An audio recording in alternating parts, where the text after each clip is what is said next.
Dans l'AMA de Binance sur Twitter, CZ a dit que cette crise d'FTX est la responsabilité de tous, et il a introduit un fonds de redressement pour aider les projets solides qui ont des problèmes de liquidité en raison de cette crise. Juste après, les investisseurs ont repris espoir et le prix du Bitcoin a augmenté. Il y a beaucoup de rumeurs sur les connexions politiques, l'argent manquant des fonds ukrainiens, et même que tout a été mis en place par les secteurs industriels. Aujourd'hui, nous allons faire un rapide tour d'horizon de l'ensemble du drame financier de l'échange de crypto FTX. Nous couvrirons l'histoire plutôt insidieuse de FTX que les médias grand public ne veulent pas aborder. Si vous aimez ces types de vidéos, n'hésitez pas à liker et à vous abonner à la chaîne. Well, I think Sam lied to his employees, his users, his shareholders, regulators all around the world, and all the users.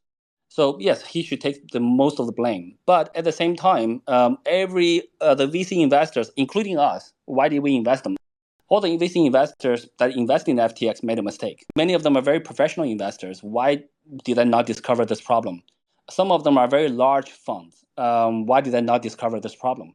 So, but again, are they fully responsible for this problem? Everybody have responsibilities here. Le drame récent de FTX se résume à ceci. Une bourse de crypto-monnaies a pris l'argent de ses clients et l'a investi dans des actifs inconnus. Et quand les clients ont voulu retirer leur argent de la bourse, il n'y avait pas d'argent. La bourse de crypto-monnaies FTX et son fondateur Sam Bankman-Fried, ou SBF, ont implosé la semaine dernière. Pour mettre les choses en perspective, FTX et son concurrent Binance étaient les deux plus grandes bourses du monde. Et comme avec Binance, avec FTX, le client peut mettre des dollars ou des jetons et vous pouvez échanger ces jetons sur la plateforme. La façon dont ces bourses gagnent de l'argent, c'est en facturant des frais de transaction lorsque vous échangez des jetons. Le jeton de frais de transaction que FTX utilise est appelé FTT. C'est un jeton utilitaire qui donne accès aux fonctionnalités et aux services de la plateforme de négociation FTX. Sam a introduit un accès secret dans la comptabilité de FTX, ce qui lui a permis de modifier les données financières de sa société sans alerter les auditeurs externes. Ce qui signifie que lorsqu'il a transféré 10 milliards de dollars de l'argent des clients à une société sœur Alameda, qu'il a également fondée, cela n'a pas été détecté. Début novembre, CoinDesk a publié un rapport sur FTX dont le siège social est aux Bahamas et a montré que la société était dans un sale état. FTX avait une liquidité minimale parce que son fondateur avait investi l'argent de ses clients dans un tas d'actifs inconnus. Et la plupart des actifs d'Alameda étaient liés à FTX. Et donc aucune des entreprises de Sam n'avait de liquidité. Elle n'avait que de l'argent fictif. Il s'avère que le PDG de Binance a décidé de liquider environ 530 millions de dollars de FTT à ce moment-là. Et voici quelques faits intéressants. CZ, le PDG de Binance, a déclaré sur Twitter qu'il allait vendre le jeton FTT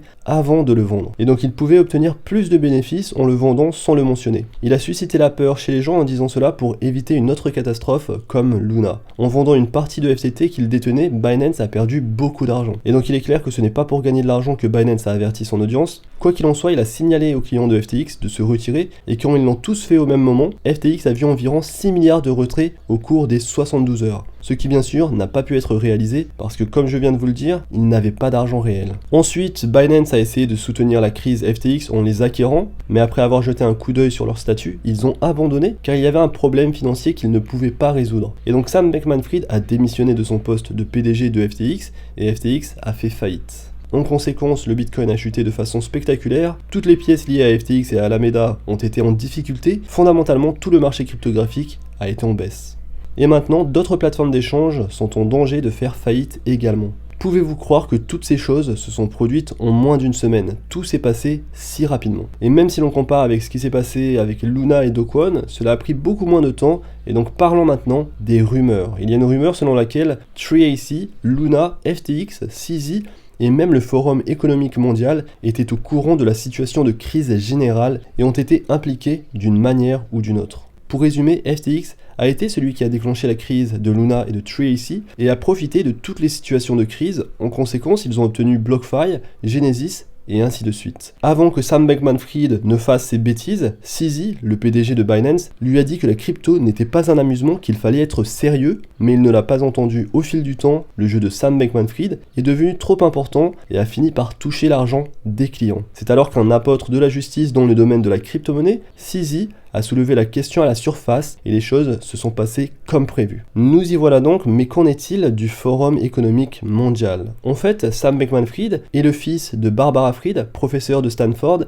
Elle se trouve être le cofondateur de Mind the Gap, une organisation de collecte de fonds politiques démocratiques basée dans la Silicon Valley. Gabe, le frère de Sam, est le fondateur de Guarding Against Pandemics, une organisation qui préconise des investissements publics pour prévenir la prochaine pandémie. Il a été correspondant législatif pour pour la Chambre des représentants des États-Unis et conseiller des grands donateurs politiques du Parti démocrate. Mais ce n'est pas tout, la tante Linda Fried est douanienne à Columbia, elle est spécialisée dans le vieillissement et son mari est un expert du VIH, du sida. Ils ont tous deux des liens étroits avec le Forum économique mondial. Et en plus, FTX était partenaire officiel du Forum économique mondial et d'une manière ou d'une autre, depuis quelques jours, la page a été supprimée. Et donc voyez un petit peu où tout ça nous mène. Il y a quelques jours, il y a eu une interview de Sam Bankman-Fried par le New York Times. Dans l'urgence, ils ont fait une interview avec le New York Times et ont admis toutes les choses qu'ils ont faites. FTX était étroitement lié aux démocrates en tant que l'un des principaux donateurs, ce qui représente 40 millions de dollars. Le gouvernement américain fait volte-face et le donne à l'Ukraine.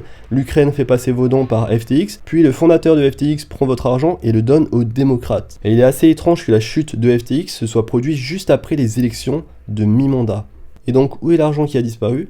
Il semble que les démocrates soient les seuls à le savoir. Qui gagne après cette crise sanglante ? Je dirais principalement le gouvernement, la banque et Sam Bankman-Fried. Comme le gouvernement continue à pousser sa nouvelle monnaie, la CBDC, qui est une monnaie numérique contrôlée par la banque centrale, cette crise est parfaite pour insister sur l'existence de la CBDC ou de toutes sortes de réglementations pour éviter toutes sortes de crises comme FTX. Ce qui va faire que les banques et les gouvernements vont faire énormément d'argent. Alors ça va à l'encontre de Satoshi, le créateur de Bitcoin, qui a fait le Bitcoin un nouveau système de monnaie électronique entièrement peer-to-peer, sans tiers de confiance. Et enfin, je voudrais terminer avec ce que CZ a dit pendant son AMA. Même si nous traversons une période difficile, la crypto-monnaie survivra et dominera le monde. Mais j'ai aussi peur qu'à la fin, les investisseurs comme nous soient les plus touchés par la crise actuelle et que le gouvernement et les banques s'en mêlent. Il s'agit donc d'une version très simplifiée des événements et des rumeurs, mais je pense que je vous ai donné les éléments principaux. Si vous avez des questions ou des opinions à ce sujet, n'hésitez pas à les commenter. J'espère que vous avez aimé cette vidéo. Si c'est le cas, n'hésitez pas à liker la vidéo, à vous abonner à la chaîne. On se retrouve très vite pour une prochaine vidéo. D'ici là, faites attention à vous, investissez bien